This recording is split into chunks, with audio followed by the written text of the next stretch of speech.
อย่ายึดมั่นอยู่กับคนไร้ความคิดอย่ายึดติดกับคนไร้น้ำใจใสอย่ายึดมั่นอยู่กับคนไร้วินัยอย่าใส่ใจคนไร้สัจจะวาจาขอถวายความนอบน้อมแด่พระรัตนตรัยมีพระพุทธเจ้าเป็นต้นขอถวายความเคารพพระมหาเถระพระเถรานุเถระเจ้าคณะพระสังฆาธิการทั่วโลกมีพระเดชพระคุณพระธรรมเสนาบดีเจ้าคณะภาค7วัดพระธาตุดอยสุเทพเป็นต้นและขออำนวยพรแด่ท่านผู้ฟังท่านผู้ชมสาธุชนพุทธบริษัททั้งหลายวันนี้รายการนาวาวังทองของวัดพระธาตุดอยสุเทพออกอากาศทางสถานีวิทยุ2แห่งคือที่วัดพระธาตุดอยสุเทพระบบ FM 96 เมกะเฮิรตซ์มีพ่อครูวรรณรบนามวงกลมเป็นผู้อำนวยการอาจารย์พระมหาประสิทธิ์ประสาธิโกเป็นหัวหน้าสถานีและอัตมาภาพพระครูปริยัติยานุศาสตร์เป็นผู้บรรยายเป็นประจำทุกวันศุกร์เสาร์และอาทิตย์เวลา7:30 น.ถึง8 นาฬิกาและเวลา13-14 นาฬิกาเฉพาะวันศุกร์กับวันเสาร์และสถานีวิทยุสสว.วัดฝายหินมีท่านพระครูสมุวิสุวัตรวรกิจโจเจ้าอาวาสวัดฝายหินเป็นผู้อำนวยการนำออกอากาศ4 วันคือวันพุธเวลา17-18 นาฬิกาวันศุกร์และวันเสาร์เวลา14-15 นาฬิกาและวันอาทิตย์เวลา15-16 นาฬิกาวันนี้ก็บันทึกเสียงล่วงหน้ามา1 วันจากวัดฝายหินวัดที่สถานีวิทยุสสว.ตั้งอยู่นี่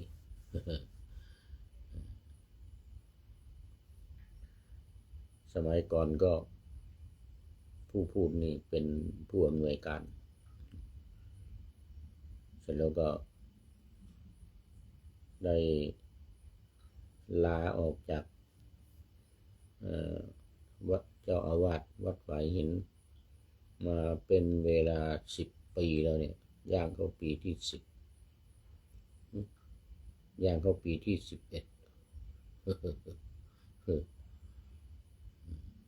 ก็ท่านพระครูสมุวิสุวัตรก็เป็นผู้อำนวยการ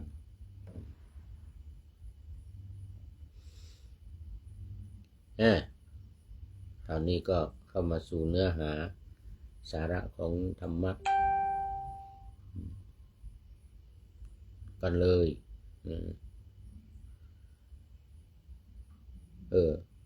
วันนี้บันทึกเสียงจากบอกแล้วนะวัดฝายหิน เพราะว่าตอนนี้กำลังพักผ่อนนอนหนาว อยู่ที่วัดฝายหินนี่สัก2-3 วันแล้วก็จะขึ้นลงอยู่แถวนี้ทำงานเกี่ยวกับการทำหนังสือเดินทางแล้วก็ทำวีซ่ากลับไปประเทศเอสโตเนียราวๆเดือนพฤษภาตอนนี้ขอต้อนรับ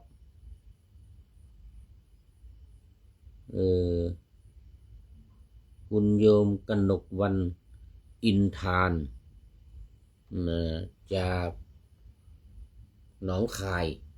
โอ้สาธุสาธุ วันก่อนทักผิดหนึ่งทักจิตทักผิดไปนึกว่าอะไรนะ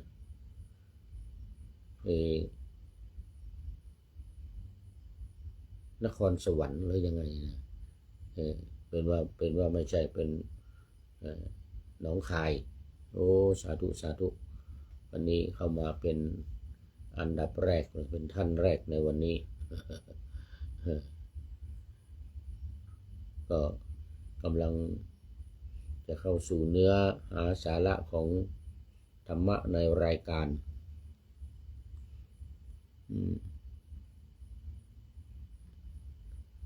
คุณโยมทิพวรรณโอ้อันนี้ทิพวรรณเมื่อกี้กนกวรรณอันนี้ทิพวรรณทิพวรรณสินธุวงศ์อ๋อ คุณโยมทิพวรรณสินธุวงศ์จากเชียงใหม่เรานี่เองนะน้อมในธรรมสาธุสาธุนะโอ้โมทนาโมทนาโอ้รายการก่อนมาเป็นอันดับแรก ตอนนี้เป็นอันดับสองโมทนาเป็นอย่างยิ่งมาวันนี้ก็เข้ามาสู่เนื้อหาของรายการคือเรื่องการทำบุญของชาวทิพย์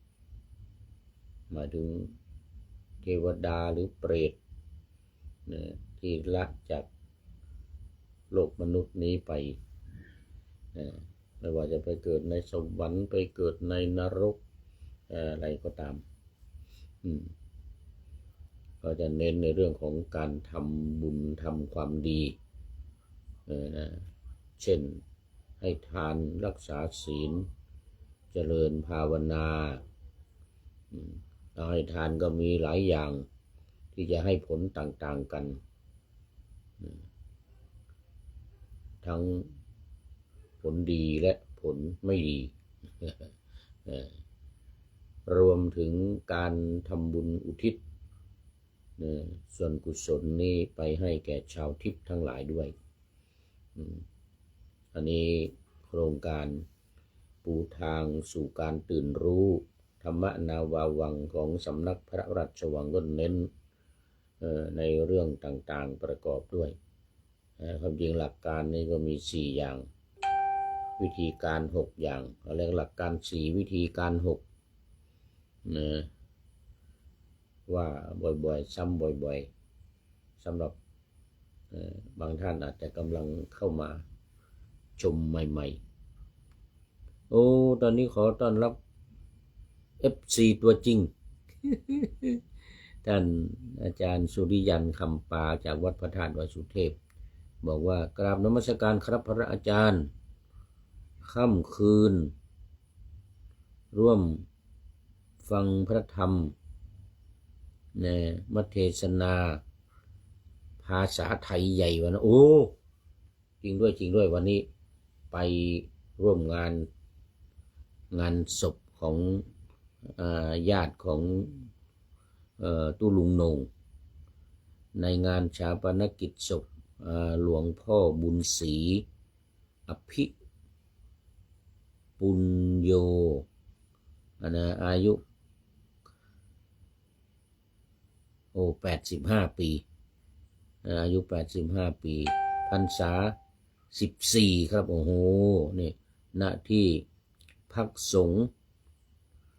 นาที่พักสงฆ์ชานเมืองจังหวัดแม่ฮ่องสอนครับโอ้ตอนเช้ารายงานมาทีหนึ่งตอนก่อนออกเดินทางก่อนออกเดินทางไปตั้งแต่8 นาฬิกาตอนเช้าโอ้สาธุสาธุครับผม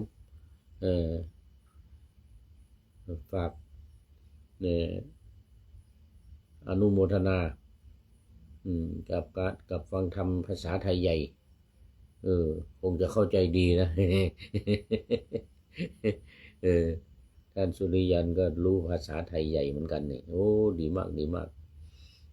ที่สำคัญคือเนี่ยฟังธรรมเนี่ยฟังธรรมะในงานศพนี่ก็ส่วนใหญ่จะพูดถึงเรื่องของการเป็นการตายนี่แหละความไม่เที่ยงอนิจจังทุกขังอนัตตาในงานทำบุญเนี่ยโอ้โมทนาครับโมทนาเป็นอย่างยิ่งนี่โมทนาเอาบุญด้วยเอาบุญเอากุศลด้วยไม่หลวงจันตาโอ้สาธุสาธุโมทนาผู้ใหญ่บ้านหมู่หนึ่งเรานี่เองหมู่บ้านวัดฝ่ายหินเรานี่แหละไม่หลวงอินทุกรวงเฉลิมไทยผู้ใหญ่บ้านหมู่ที่1โอ้นี่วันนี้มาอีกแล้วไม่หลวงกราบสาธุเจ้าไปแอวหายายจินไปแอวหายายจินมาเจ้าโอ้จริงด้วยตอนเช้าแม่ชีบอกแล้วแต่ว่าไม่ได้ไปเพราะว่าวันนี้ขึ้นไปดอยสุเทพลงมาตอนบ่ายนี้เนี่ยลงมาตอนบ่ายแต่ก็ลืมไปไม่ได้ไปพรุ่งนี้พรุ่งนี้จะได้พรุ่งนี้ค่อยไปเยี่ยมตอนเช้าวันนี้ตอนมาลงมาตอนเย็นก็เลยลืมไปเลย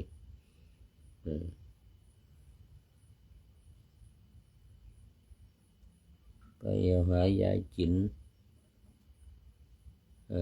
กลับมาโอ้สาธุยายอุ้ยจินก็เป็นคนเก่าคนแก่ของวัดฝ่ายหินเรามานานเนี่ยเดี๋ยวพรุ่งนี้จะค่อยไปเยี่ยม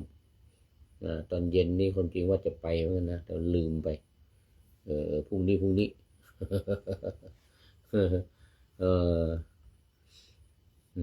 เอาละขอบคุณมาก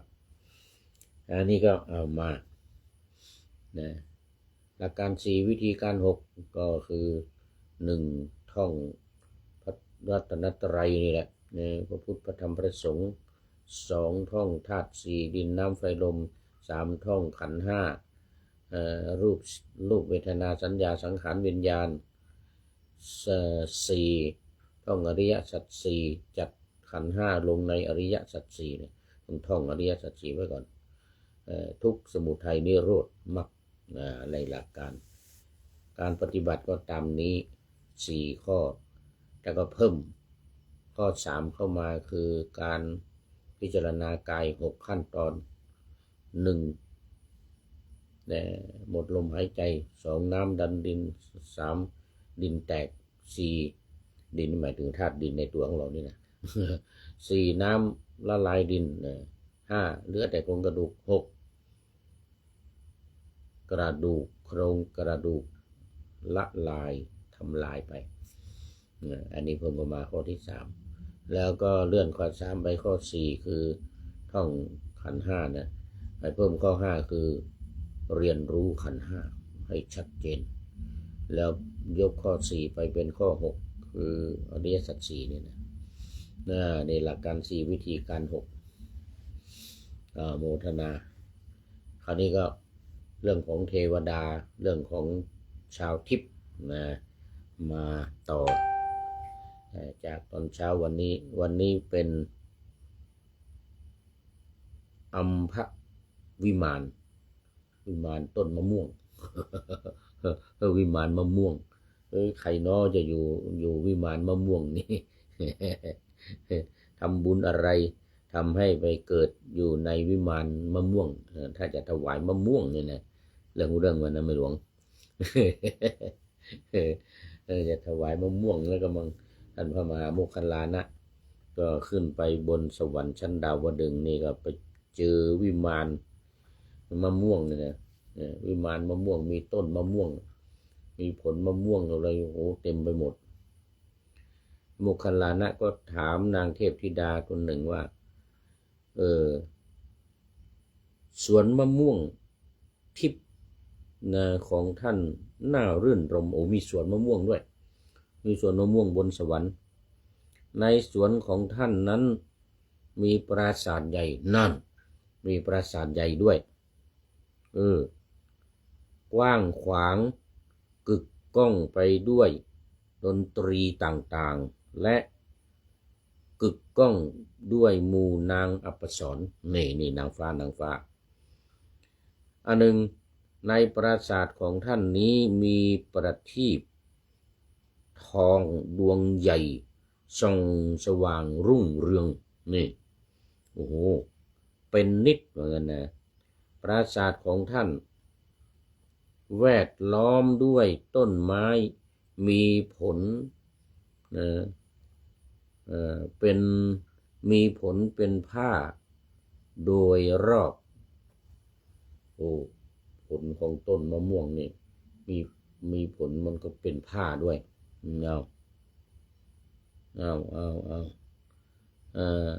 มะม่วงอันน่ารื่นรมสวนมะม่วงอันน่ารื่นรมใจและในสวนมะม่วงนั้นมีปราสาทสูงใหญ่กว้างกว้างขวางเกิดขึ้นแก่ท่านเพราะบุญกรรมอะไรท่านมีวรรณะงามเช่นนี้เป็นต้นเนี่ยมีรัศมี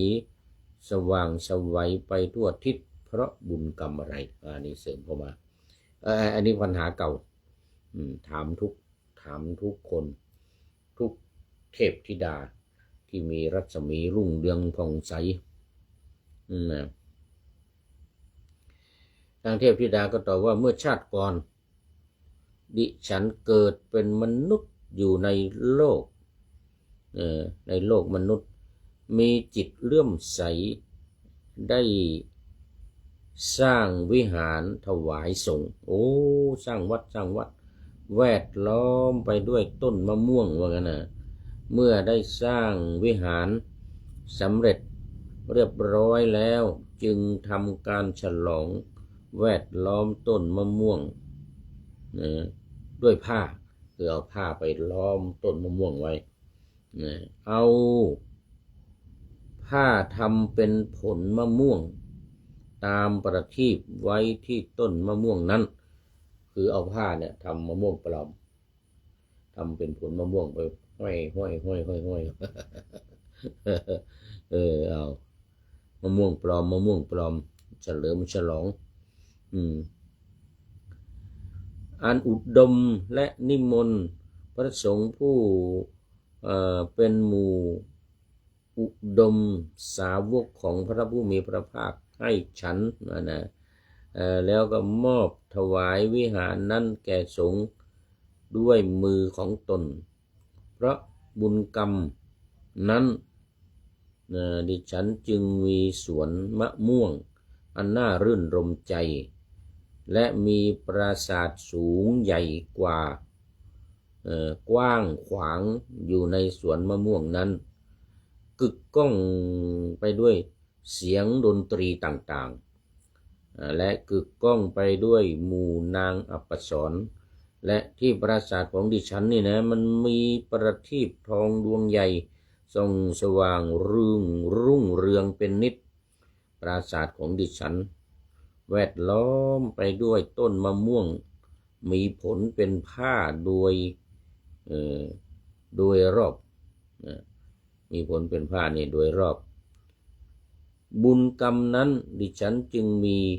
วรรณะงามเป็นต้นนี้แล้วก็มีปราสาท ขอไปมีปราสาทมีผลมะม่วงเนี่ยอันนี้มีหมดเวลาไปแล้วมีปราสาทมีผลมะม่วงนี่ได้สร้างวัดแล้วก็เอาต้นมะม่วงไปปลูกเพราะเวลาฉลองนี่มันน่าจะยังไม่ออกผลเพราะมันกำลังจะมาปลูกใหม่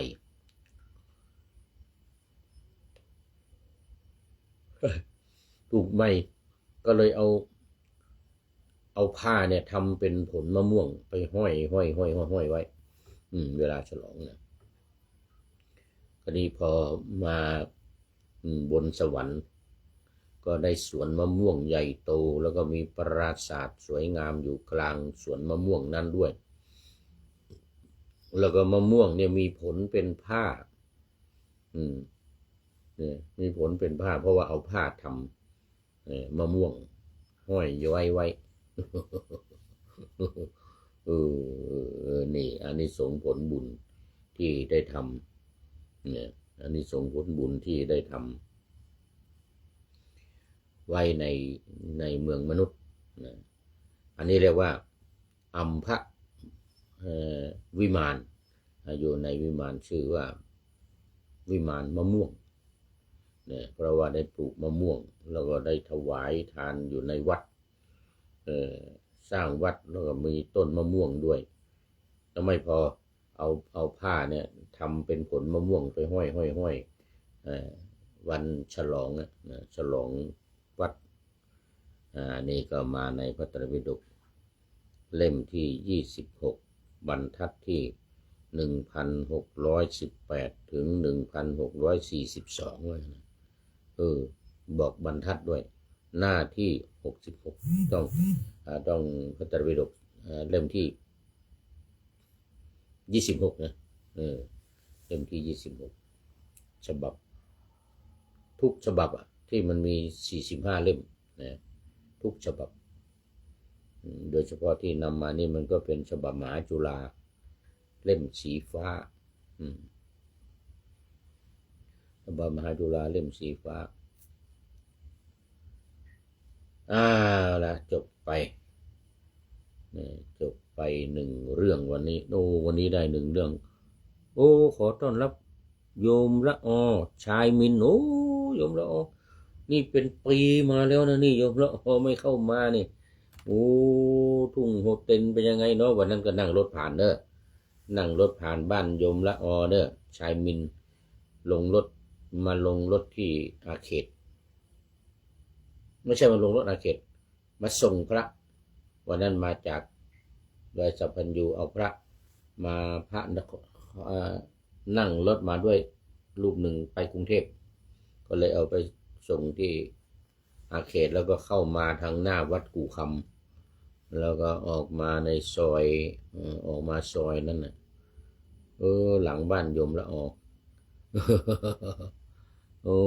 โยมละอสบายดีเนาะนี่ไม่เจอกันนานแล้วเดี๋ยววันหลังจะไปเยี่ยมวัดกู่ค